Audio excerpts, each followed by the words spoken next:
vanga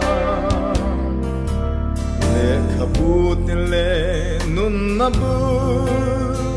an hong anga nang nun nabu a iming at suang ang em ape karo puyan kevanga tisena kam taming song akima sayo na tsan jam tenen rorel turi nang nun nabua iming at suang to em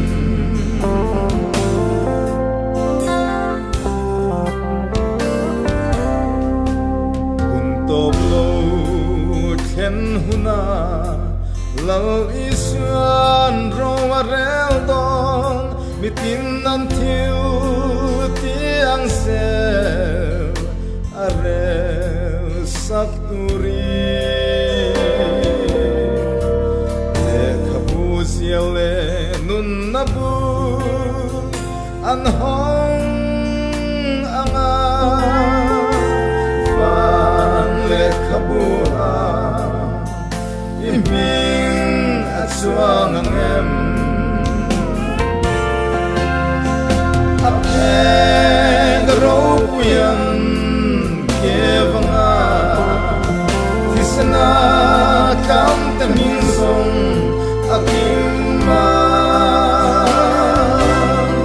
sayo na tsan kam tenen rorel turi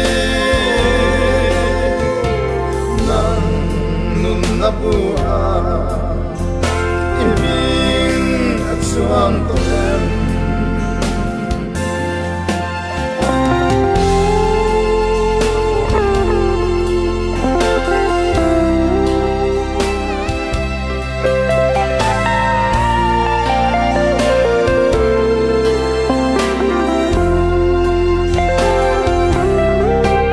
satuan ram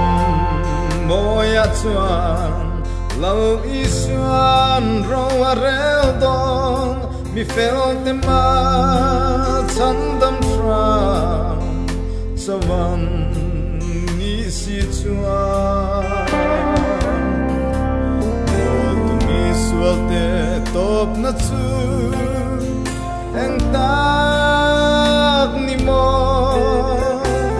nang nun nabua iming at suang ang em ape karo puyan kevanga tisena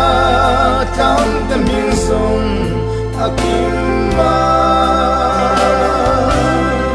sayo na tsan kam tenen rorel turi